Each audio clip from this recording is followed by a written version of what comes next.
व्यक्तित्व में निखार आए और हमारे शब्दों में, हमारी वाणी में प्रभावोत्पादकता बने। यह उन साधनाओं के माध्यम से संभव है जिसे वाग्देवी साधना कहा गया है। और वाग्देवी सरस्वती का ही एक प्रतिरूप है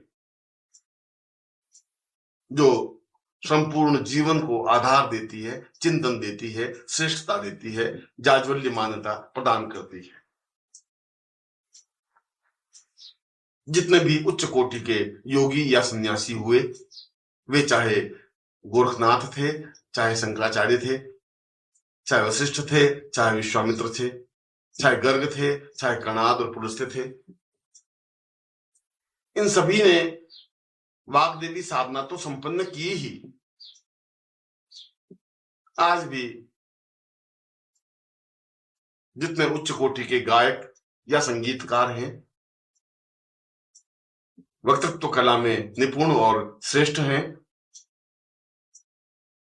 उन्होंने अवश्य ही सरस्वती साधना संपन्न की होगी, चाहे इस जीवन में, चाहे जीवन के अतर जीवन में, क्योंकि बिना सरस्वती की कृपा के यह सब कुछ संभव हो ही नहीं सकता। और मैं सरस्वती के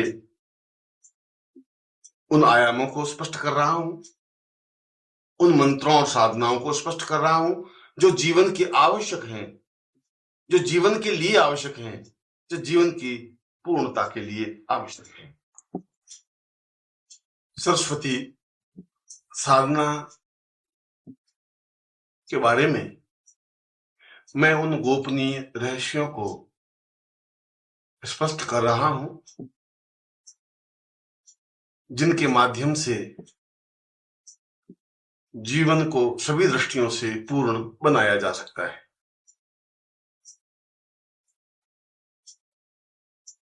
सबसे पहला और प्रामाणिक कर्तव्य तो यह है कि जो व्यक्ति इस प्रकार की स्थिति चाहता है कि वह संगीत के क्षेत्र में अद्वितीय बनना चाहे या बने, अथवा कला के क्षेत्र में अद्वितीय बने, अथवा भाषण या वक्तृत्व देने की कला में निष्णात हो,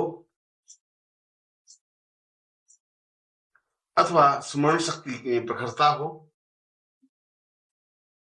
या साक्षात्कार में सफलता प्राप्त हो,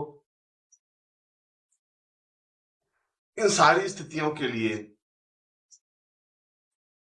यह जरूरी है कि वह किसी योग्य गुरु से वाग्देवी दीक्षा प्राप्त करे।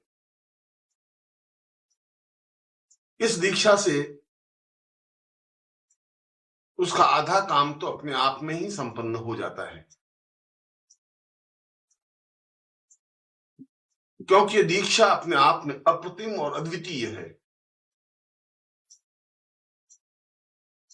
जिन्होंने भी इस दीक्षा को अनुभव किया है या प्राप्त किया है, वे समझ सकते हैं कि वाग्देवी दीक्षा अपने आप में जीवन का एक अनमोल पुंज है, जो वास्तव में ही सौभाग्यशाली साधकों, शिष्यों या व्यक्तियों को प्राप्त होता है, जिन पर गुरु कृपा करते हैं, जो गुरु के प्रिय होते हैं,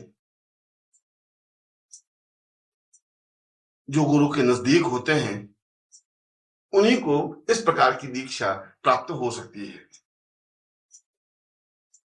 और फिर यह भी सौभाग्य होता है कि जीवन में ऐसे गुरु प्राप्त हों, ऐसे गुरु हों जो स्वयं वाग्देवी सिद्धि प्राप्त हों, जो वचन सिद्ध हों, जो बोले वह कार्य हो जाए, ऐसी सिद्धि उन्हें हो, जिन्होंने सरस्वती साधना सिद्ध कर रखी हो। ऐसा ही गुरु यदि जीवन में कहीं पर मिल जाता है तो यह जीवन का सौभाग्य है, यही समझना चाहिए। फिर जीवन में चूकना नहीं चाहिए। फिर एक क्षण भी गंवाना नहीं चाहिए। फिर तत्परता के साथ उनके चरणों में बैठ ही जाना चाहिए और सेवा के माध्यम से गुरु से वह स्थिति प्राप्त कर लेनी चाहिए कि वे वाग्देवी दीक्षा देने में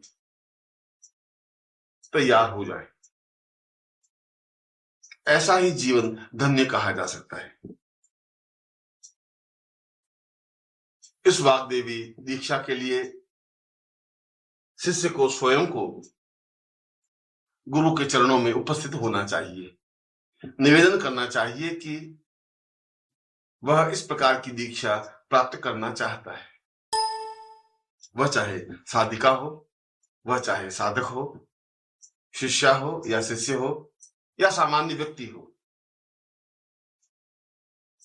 यह तो गुरु कृपा का ही फल है कि जीवन में इस प्रकार की दीक्षा अनुभव हो सके, प्राप्त हो सके। यद्यपि यह कठिन और दुर्लभ दीक्षा मानी गई है। गुरु आसानी से इस दीक्षा को नहीं देते जब तक कि उन्हें विश्वास नहीं हो जाए कि इस दीक्षा का दुरुपयोग नहीं होगा, क्योंकि इस दीक्षा के द्वारा शिष्य में वाग्देवी स्थापित हो जाती है, उसे वचन सिद्धि प्राप्त हो जाती है। वह अपने जीवन में जो भी कहता है वह हो ही जाता है।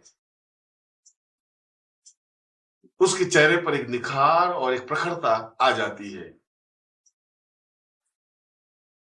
उसके व्यक्तित्व में एक अनोखा ओज आ जाता है, जिसकी वजह से वह अलग से ही पहचाना जाता है। जीवन में ऐसी दीक्षा प्राप्त करनी ही चाहिए और दीक्षा प्राप्त करने के बाद ही यदि साधक सरस्वती साधना या वाग्देवी साधना में प्रवृत्त होता है तो उसे सफलता मिलती ही है। यो बिना दीक्षा भी वाग्देवी साधना संपन्न की जा सकती है,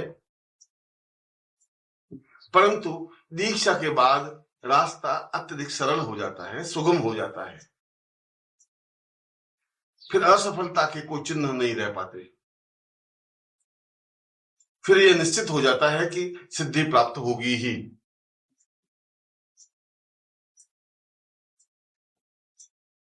दीक्षा लेने के बाद साधक सरस्वती साधना या वाग्देवी साधना अपने घर पर संपन्न कर सकता है अथवा गुरु के सामीप्य रहकर इस साधना को सिद्ध कर सकता है।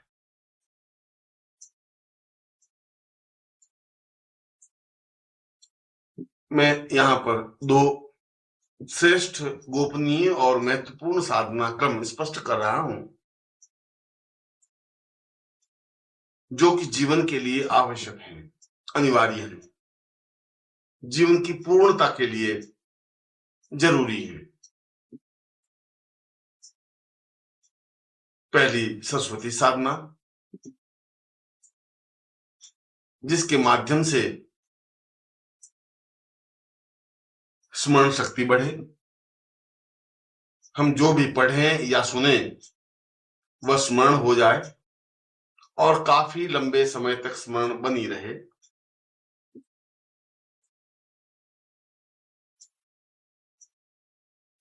हमारे बोलने में एक गांभीर्य पैदा हो, हम जो बोले उसका प्रभाव सामने वाले पर पड़े, हम सामने वाले व्यक्ति को प्रभावित कर सकें, वह चाहे पुरुष हो चाहे स्त्री हो। हमारी वाणी में ही एक सम्मोहन सा आ जाए, जिससे कि एक प्रभाव बन सके।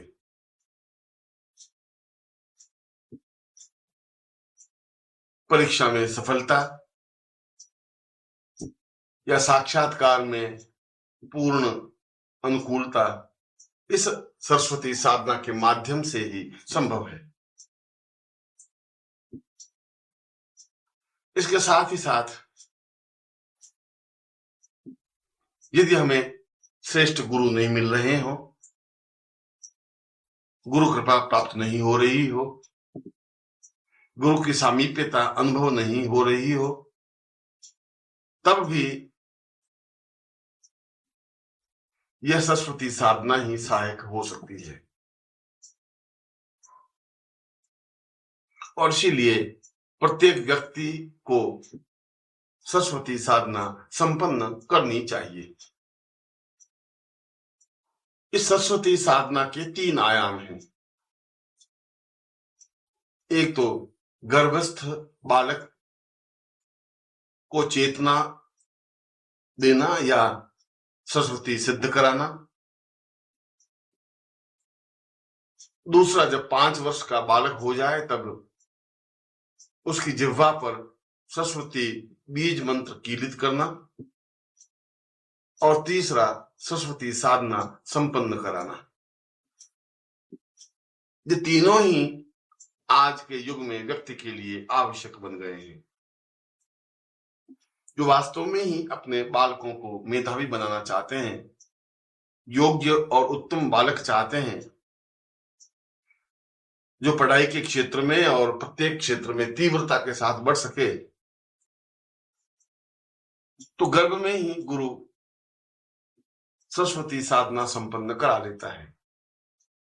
इसे गर्भस्थ सरस्वती साधना प्रयोग कहा जाता है।